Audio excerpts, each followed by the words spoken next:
Nous apprenons de nouvelles choses et tandis que nous assimilons de nouvelles informations, nous établissons de nouvelles connexions dans notre cerveau.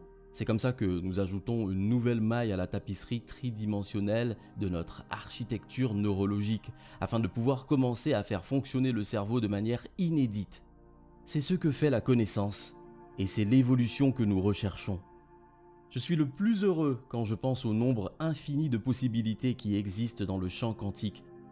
Tout ce que nous avons à faire est de changer d'état d'esprit pour correspondre à un certain potentiel. Mais on ne peut pas simplement spéculer pleinement sur un résultat sans passer par le processus de découverte.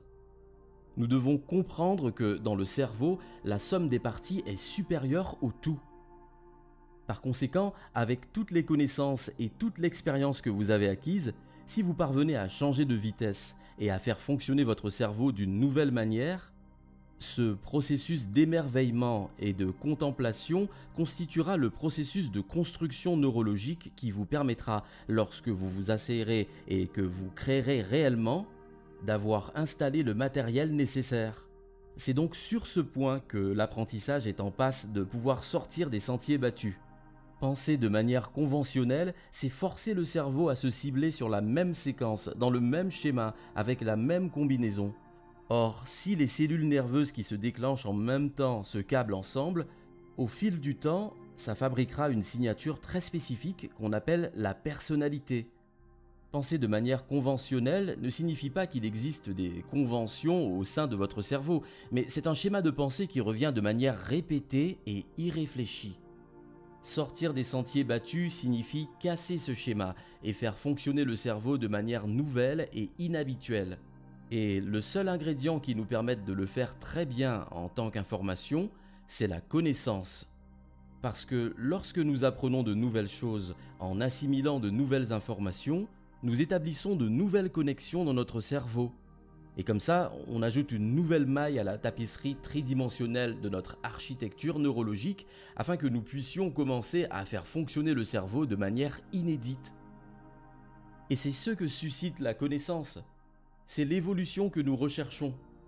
Tant que l'environnement influence notre façon de penser et de ressentir, nous ne pouvons pas être plus forts que lui. Donc, si nous nous pensons et nous sentons égaux à lui, nous ne pourrons rien faire d'autre que reproduire inlassablement le même environnement.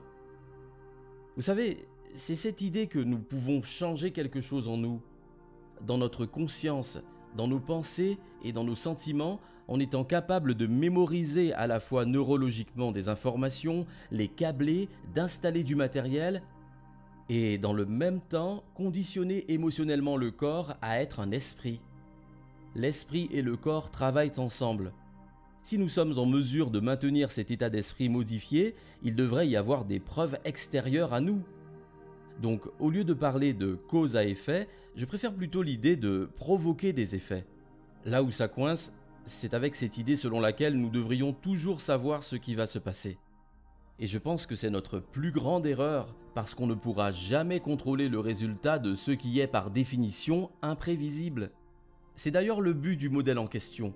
Il faut être dans l'incertitude. Ça doit venir d'une manière inattendue de façon à ce que ça nous surprenne.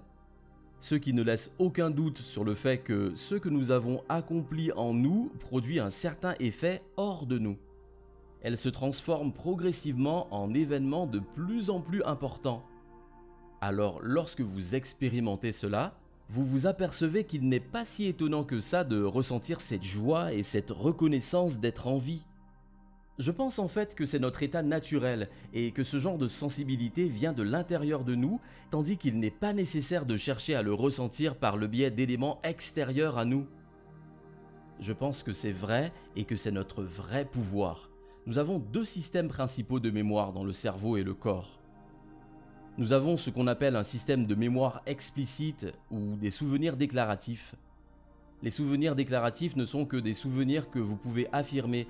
Ils sont constitués de choses que vous apprenez sémantiquement, les connaissances, les faits, la philosophie, la théorie et les choses expérimentées, des événements qui se produisent dans votre vie. C'est le moi autobiographique, celui grâce auquel vous pouvez déclarer « Je sais que je suis un homme, je sais que je paie des impôts, je connais la pointure des chaussures que je porte », Combien d'enfants j'ai? Je sais ce que je fais, je sais ce que j'ai appris. Cela constitue donc le soi déclaratif et autobiographique. Mais lorsqu'on fait quelque chose un certain nombre de fois, on a biologiquement conditionné notre corps à mémoriser cette procédure au même titre que notre conscience. Et une fois que le corps et l'esprit se recoupent, cela s'appelle l'habitude. L'habitude survient quand le corps devient l'esprit, activant ce qu'on appelle le système de mémoire non déclaratif, ce qui signifie « je l'ai fait tant de fois, je n'ai même plus à y penser quand il n'y a pas de conscience consciente ». À ce moment, votre corps constitue votre inconscient. C'est le serviteur du maître, mais on peut le conditionner à devenir le maître. Il peut mémoriser un ensemble de réactions émotionnelles, de comportements et de croyances, ainsi qu'un ensemble de conditions et de compétences, tant et si bien qu'il devient comme une seconde nature. 95% de qui nous sommes à l'âge de 35 ans se trouve dans un système de mémoire subconscient dans lequel le corps se trouve maintenant être l'esprit. Alors comment nous éveillons-nous? La vraie traduction du mot méditation, la traduction tibétaine donc, signifie littéralement se familiariser avec, faire connaître pour prendre conscience. Alors si vous êtes assis les yeux fermés et que vous faites abstraction de toutes les choses qui ont l'habitude de survenir dans votre vie et que l'environnement ne vous pousse pas à réfléchir, si vous êtes donc assis là et que vous observez vos pensées et que vous y prêtez attention, cette fonction métacognitive, cette habileté à observer et à vous familiariser avec vos pensées inconscientes, vos comportements inconscients et vos sentiments inconscients et ainsi à prendre conscience est ce que l'on appelle la méditation. Vous vous familiarisez, vous entrez dans le domaine du subconscient et vous en faites part à votre niveau de conscience. Pour qu'aucune pensée, aucun mouvement, aucun comportement ne passe à la trappe. Cela constitue le premier changement. Maintenant, la méditation, par définition, se concrétise comme si vous disiez « Eh bien, maintenant, je suis si conscient de cette partie de moi-même que je ne veux plus être. » En fait, si vous pouvez observer ces changements, vous commencerez à matérialiser votre esprit subjectif. Parce que si vous les observez, vous n'êtes plus ces changements. Et ce processus d'objectivation nous permet de nous séparer d'eux, et c'est le premier processus de changement. Mais que se passe-t-il si vous dites « Quelle est la meilleure expression de moi-même que je puisse être ?» Si vous commencez à y réfléchir et que vous répondez à cette question en envisageant une nouvelle façon d'être, vous commencerez ainsi à orienter votre cerveau vers de nouvelles séquences, de nouveaux modèles et de nouvelles combinaisons. Et le fait que vous soyez capable de faire fonctionner votre cerveau différemment signifie que vous êtes en train de changer d'état d'esprit. L'esprit est le cerveau en action. Vous commencerez donc à reproduire un tout nouveau niveau de conscience. Le principe des neurosciences dit que les cellules nerveuses qui se déclenchent ensemble se câblent. Plus vous le faites, mieux vous le connaissez. Mais il ne s'agit pas de s'en tenir là. Ça ne peut pas être juste un processus intellectuel. Il doit y avoir un écart d'environ 10 pouces entre votre tête et votre cœur. Et au moment où votre corps commence à embrasser émotionnellement ce nouveau vous, où votre corps commence à recevoir ce signal émotionnel parce que vous êtes suffisamment concentré sur ce que vous faites, alors la pensée que vous avez dans votre cerveau devient littéralement l'expérience. Et le produit final d'une expérience est une émotion. Votre corps, en tant qu'inconscient, commence à croire que c'est un événement qui va se produire. Autrement dit, votre corps ne peut pas émotionnellement faire la différence entre l'événement réel et ce que vous vivez parce que vous le fabriquez. À partir du moment où cela se produit, votre corps donne le signal, neurologiquement, chimiquement, génétiquement. Alors vous changez drastiquement votre physiologie, si cela vous est possible, pour vous déplacer dans le corps.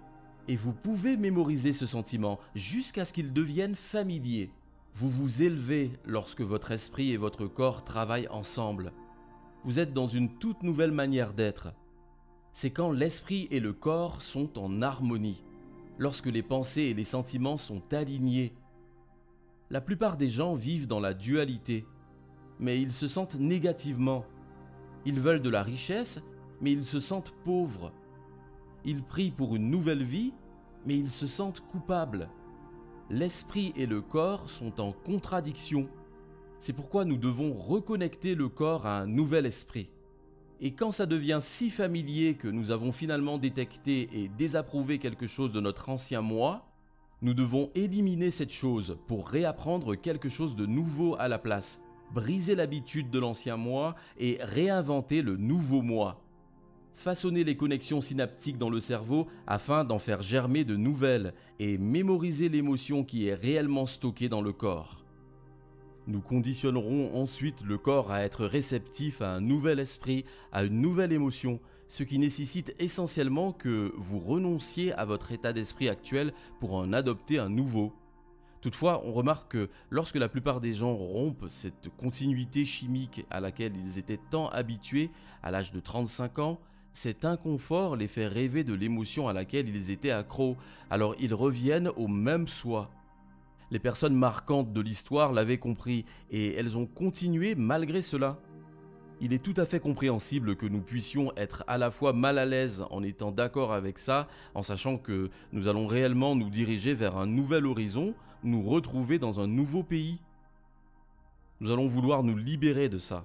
Mais c'est difficile parce que vous êtes engagé dans ce processus. Vous cherchez à vous accrocher à quelque chose pour vous convaincre que vous allez bien, parce qu'émotionnellement, vous rompez tous vos accords avec tout le monde dans votre vie, et cette émotion représente de l'énergie. En fait, nous allons anéantir l'énergie de chaque chose familière de notre vie.